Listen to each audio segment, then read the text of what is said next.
start out with the spring. You can see I made that little angle cut up there. Fit the train. I'm gonna have to do the same thing on this other side as well, just a little bit. Okay, here's where we are now. The little foam board is just for me to kneel on so I don't get totally mudded. And so it looks like the wall is going to be tucked in tight over there. Tucked in tight over there. We're going to put clay and some hydraulic cement around there just to make sure we don't have any leaks. Right now it's leaking under the dam. I'm going to make one more little crease down there. Pound it down with a rubber mallet and then pack it in mostly on the back side with the mix of clay, the bentonite clay mixed with some regular clay, and then I also just coat the edges with hydraulic cement just so no critters make their way around the corners. Those salamanders and those, especially those crawdads, like to pinch their way in and get into spring heads. So that's where we are. Alright, this is how I'm going to drill my holes. This is the bottom, to the bottom of the screen, and the 1-inch bulkhead fitting will be the outlet of the main supply line, and then this big monster 3-inch overflow is going to make sure I never have any backups of pressure in the spring. So I've got my centers marked. Well, this one I just have a circle, but I'm going to have a center marked, and that'll be where the supply line comes out. Most of the time you would have that supply line all the way to the bottom, but I have a little bit of room to raise it up just a little bit because I need every inch I can get, because I do not have much fall all the way to the storage tank, and I want to, in the middle of that, put a sediment trap first filter, and you also lose height whenever you do that. So trying to get as much as I can out of height out of the spring without backing it up, if that makes sense.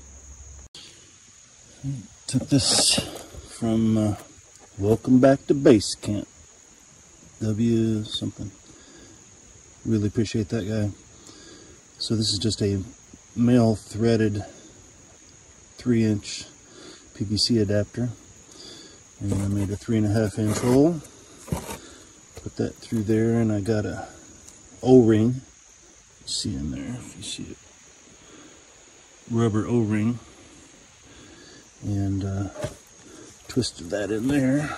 And then take this other half and twist that on the outside.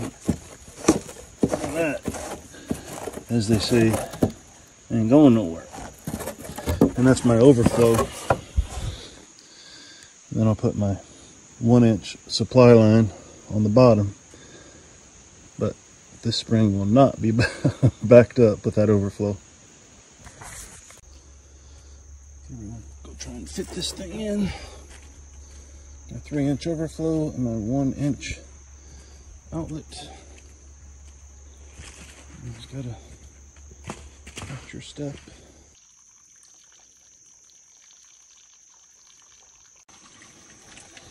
Okay, got it all packed in with clay, gray clay from the land. Got a big bucket full of it. And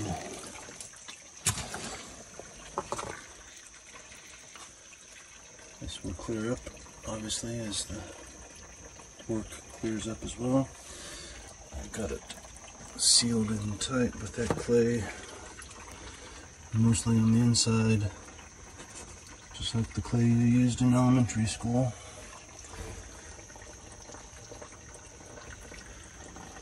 Packed in tight.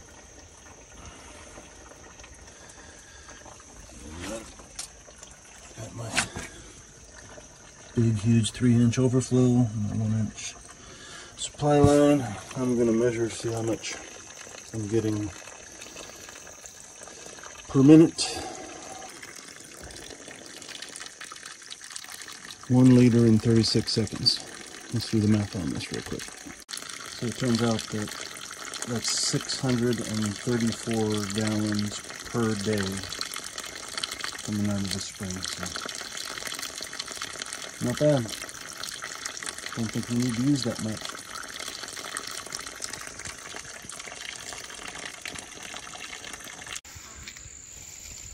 Okay, had a quick detour up here. Rebecca sent me a text and said that steering went out on the front of the tractor here. And the truck is falling around here. Nope, can't do it. You can see right there that little ball joint came undone. I do not have another replacement part, so I'm going to use a rubber bungee to suck that cup up. Back inside, I'm going to bungee it up, and that's how we're going to finish out the day. Okay, back the next day. We got a little mix of local clay and bentonite clay, sealing front, and see if we can back up a little bit along the inside as well. There we go. I'm gonna pour some Quikrete in here too to just make a nice solid bottom, nice solid sides so no roots can get in. Where roots get in, groundwater gets in, tannins get in. And I'm going to fill up all the holes and use peroxide as a sanitizer. So I ran into a problem, probably an opportunity, and realized that this catchment was a lot bigger than I thought it was going to be, even though it's not real big. And I was afraid I was not going to have enough gravel, washed gravel that I've been washing and putting in buckets with lids over the last few months. So like that's washed river gravel, and I'm going to put in there. So I went down to the creek and just gathered up some big, so I can fill up some of the volume. Now I'm going to make my PVC catchment that goes up inside here. I'm going to make a one that goes this way, and then a little 90, and make two PVC manifolds that will sit and capture the water. Next, coming up.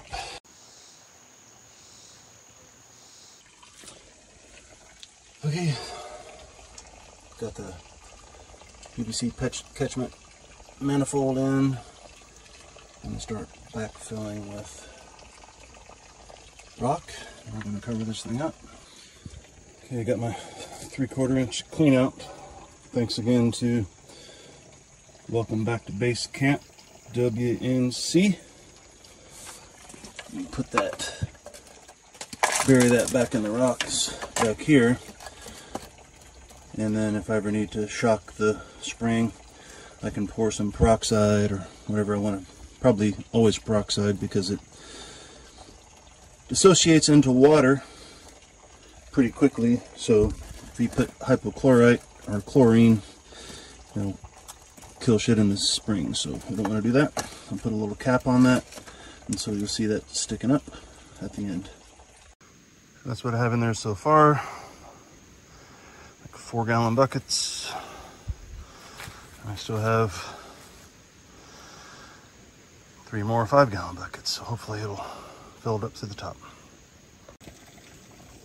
Getting close. I think 2 more 5-gallon buckets will be right there. Okay, next I poured some hydrogen peroxide inside the squirter bottle. I'm going to squirt it way up inside the spring or the cave or whatever, and try to get this thing as sanitary as possible.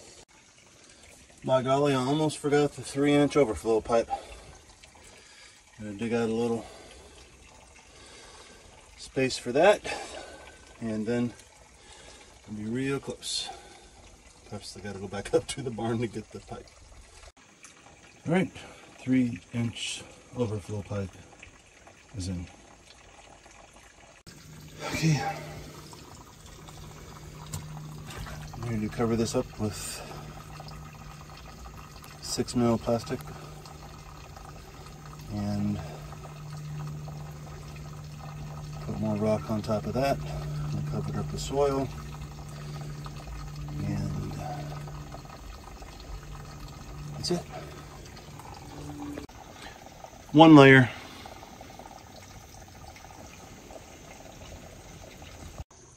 After the 2 layers of 6mm plastic is on, and then I sealed all of the edges of the plastic with bentonite clay, and get ready to cover it back up and then make it disappear. This is it. Hopefully I don't have to dig this up in my lifetime. We'll see. Only thing I need to do is get a cap for the top. Actually, there's air when you put your face in front of that 3/4 inch tube. Cool air hits your face, but it can also just come out here. The only thing I need is just to put a screen over this so no critters get up in there.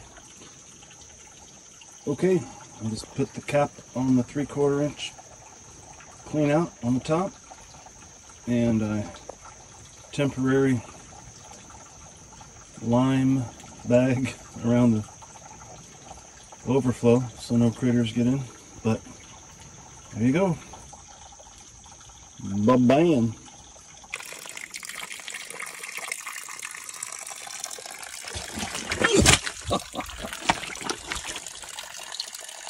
Boots sucked in the mud.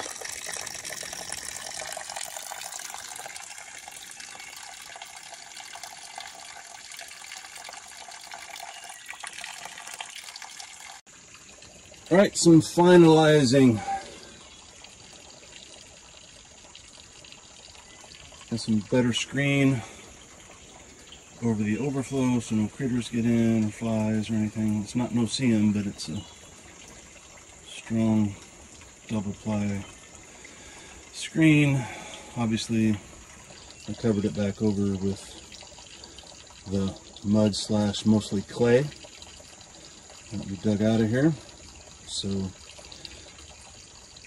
probably do a little bit of just like some bracing from above, just in case a rock or something falls down in here and decides to crack a pipe or something. I'll probably put some side bracing, some kind of little rock deterrent.